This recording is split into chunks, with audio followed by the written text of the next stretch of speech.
Pari nyo, mga bakla, binyag, kasal, at libing. May bayad, negosyo talaga eh.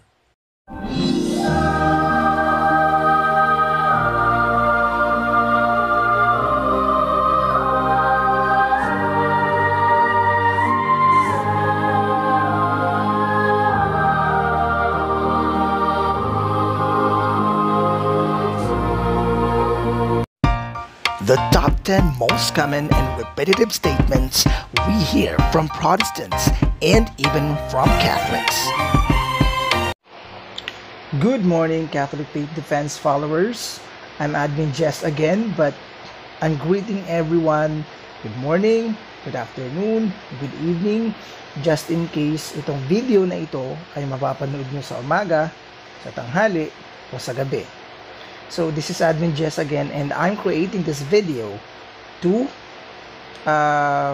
tell you about the top 10 repetitive attacks we hear from Protestants and worst, even from Catholics.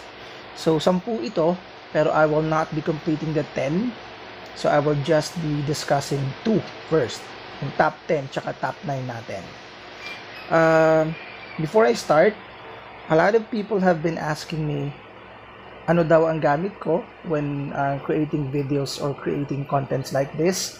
So I'm only using phone. So for this has been my daily driver for I think more than 1 year already. The Samsung Galaxy Note 9, ito yung pang video ko, and I think you have seen this one, yung old iPhone. So yun lang dalawa. So currently for this video, the one that I'm using is the Xiaomi Redmi Note 7. So for the first time, ito yung gagamitin ko. But ito talaga yung lagi kong gamit pang video kasi nililinawan ako sa camera and maganda yung sound quality niya. So sana, shoutout sa Samsung, sana naman, the joke lang. Gusto ko naman pwede ng Samsung Note 10 Plus. Pero joke lang po. So yun lang. I'm using only phone. Hindi po ako gumagamit ng computer. So let's start the video. Umpisahan natin sa top number 10. Pari nyo, mga bakla. So this is basically an act of stereotyping. Some priests may have engaged in sexual scandals, but not all priests are sexually immoral. Ayoko na sa akin manggaling mga kapatid, but let us allow the Bible to speak for itself. Okay. Matthew 12:36. But I tell you that everyone will have to give account on the day of judgment for every empty word they have spoken. Ano ba yung mga empty words? Salitang walang basihan. Paano natin masasabing walang mga basehan? Kasi hindi nila kayang patunayan na lahat ng pari ay sexually immoral. Empty words are those that even the court will not honor. Kaya nga tinawag na empty words eh. Kasi baseless na mga opinion. Nang rape lang yung isang pari, rapist na lahat ng pari. Okay? So, ito pa. Matthew chapter 7, verse 3.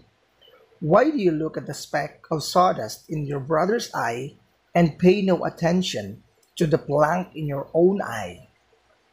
Ang dami nating mahilig sa ganito. Ang mamuna sa kasalanan at karumihan ng iba. Pero, since mga pare ang pinag-uusapan natin dito, focus tayo sa kanila muna. Protestants find delight in looking at the sins of the priests without checking on the morality of their pastors and ministers. So sa bakura nila, hindi nila napapansin yun. Madami pang verses, pero tatapusin ko na lang dito sa isang verse na to. Romans chapter 14, verse 4. Who are you to judge someone else's servant? To their own master, servants stand for or fall, and they will stand for the Lord is able to make them stand. Sino daw ba tayo to judge someone else's servant? Tandaan, hindi lang to basta someone else, kung hindi si Lord. Dahil si Lord ang pinagsisilbihan ng mga pare. So sa mga judgmental dyan, hinay-hinay po tayo. Okay po? Hinay-hinay po tayo. To the priests being judged, we are with you po, mga padre or mga fathers. We salute you. Keep ministering the true church of Christ because the Lord made you stand. Sarap pakinggan po. It is mainly the reason why priests remain strong because God made them stand. And to the sexually immoral priests out there, we will pray for you. And we will never stop praying for you. The whole church is praying for you. So para naman doon sa mga nagsasabi na bakit kami makikinig sa mga pari nyo? Mga makasalanan nga yung mga yan. Sino po ba hindi nagkasala? Bakit nga ba kami makikinig sa mga pari ninyo? Ganun din naman yan. Gumagawa din naman ng kalokohan. Ang sabi nga po ni Jesus Christ, you have to follow what they teach you, but do not follow what they do, because they do not practice what they teach. So, ang meaning po ng verse na ito ay, kahit alam nating makasalanan ng mga pare, hindi tayo pwedeng gumawa ng dahilan na ganyan. Not because a certain priest is going to hell means you're also going to hell. Not because a priest being sinful means you have to also do the same. Kaya nga sabi ni Lord, di ba? You have to follow what they tell you. Kung ano yung magandang sinasabi ng mga pari sa atin, let us follow them on. But let us not follow what the priests do. Yung mga ginagawa nilang hindi maganda, huwag nating sundin. So, talon tayo. Top number 9. Binyag, kasal, at libing. May bayad. Negosyo talaga eh. So, kalma. Paying for wedding? Yes. Paying for matrimony? No. Wedding is the ceremony and it costs time and money para sa ikakasal. Hindi naman ang sakramento ng kasal ang binabayaran ng mga Katoliko dito.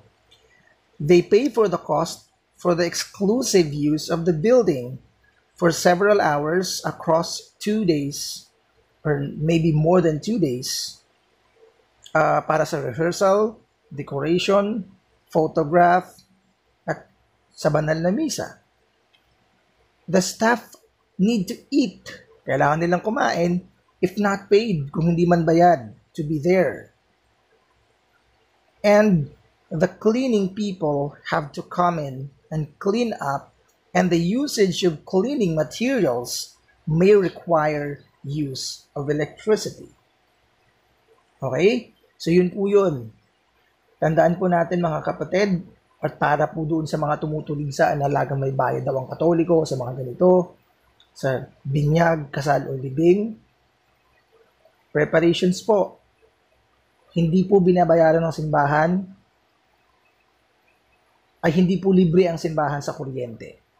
And yung mga tao nagtatrabaho doon, yung mga katekista, mga lay ministers, hindi po bayad yung oras nila. And they are all doing it for free. Okay?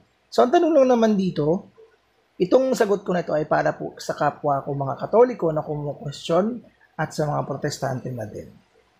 Did you do marriage preparations at the parish that took time and money for materials and use of electric? Binuksan ba ang simbahan para dyan? Kasi kung oo, that really takes time for the people involved and cost for the church. Alam natin na ang Catholic Church is the biggest charitable institution of the world. Pero tandaan natin mga kapatid at para dun sa mga nasa kabilang pananampalataya, ang charitable works ng simbahan ay para sa mas mga nangangailangan gaya ng mga nasalanta, nagugutom at iba pa. Hindi porket member tayo ay libre na ang lahat. Hindi pare ang binabayaran natin dito at lalong hindi ang sakramento ng kasal. So tandaan po, ang binabayaran hindi po yung sakramento kasi sacraments are free of charge. Kinlarify na yan ng authority ng simbahan. Sacraments are always free of charge. So hindi po pare ang binabayaran mo at lalong hindi ang sakramento ng kasal. Huwag kang mabigatan at magbilang dahil ang bayad mo napupunta sa bill ng kuryente at sa iba pang gastusin ng simbahan. Kumakain din naman ng mga taong simbahan na nagpapakapagod para sa preparation, seminars, rehearsal, at iba pa. Hindi ba at masarap isipin na napakain mo ang mga taong nagsisilbi kay Lord? Yun na lang sana ang isipin natin mga kapatid. Napapakain mo ng libre ang mga taong nagsisilbi kay Lord. Kaibigan mo nga, nilibre mo. Pero mga servants ni Lord, mabigat sa loob mo. Ito pa isa pang tanong. Did you clean the church before and after? You may not have made a mess, but somebody had to check on it. Yung mga taong nagtatrabaho ulit sa simbahan. Chine-check nila kung malinis or kung madumi, lilinisin po nila yon. Yung mga kalat, lilinisin din po nila yon. I am sure ako bilang magsasalita dito, hindi ko naisip ang lahat. So mga kapatid at sa mga kapatid kong Katoliko na nagbibilang ng bayad, binibilang mo ang bayad mo. Na-appreciate mo din ba ang oras na nilaan lalo na ng pare, ng mga katekista, at iba pang nagtatrabaho sa simbahan? Pakinggan po natin dito ang sinasabi ng 1 Corinthians chapter 9 verses 13 to 14. Do you know that those who are employed in the temple service get their food from the temple, and those who serve at the altar share in the sacrificial offerings? In the same way, the Lord commanded that those who proclaim the gospel should get their living by the gospel. Hindi ba at nasa Biblia din naman pala? Sabi dito, the Lord commanded that those who proclaim the gospel should get their living by the gospel. And we all live by food as well. So might as well, pakainin natin ang mga taong naglilingkod sa Diyos, ang mga taong nagtatrabaho sa simbahan. Alam natin na being a catechist, being a lay minister, being a priest, being a nun will not cost you a living or will not give you a good living. Wala pong sahod yung mga yan.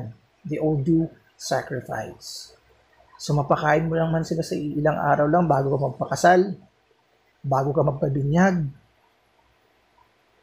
Bakit mo pa kukwentahin? Basta lagi po natin iisipin, mga Katoliko at mga Protestante na panay ang tirada sa amin, hindi po pinapabayaran sa mga Katoliko ang sakramento ng kasal, ng binyag, ng libing. Ang binabayaran po dito, ang bayad ng kuryente, ang oras ng mga tao, kahit hindi na lang yung pare kasi trabaho niya yun. Pero the lay ministers, the catechists, and everything, and everyone, the people who cleans up the church every time na may rehearsal, they're all getting nothing. They do not get any amount from the church.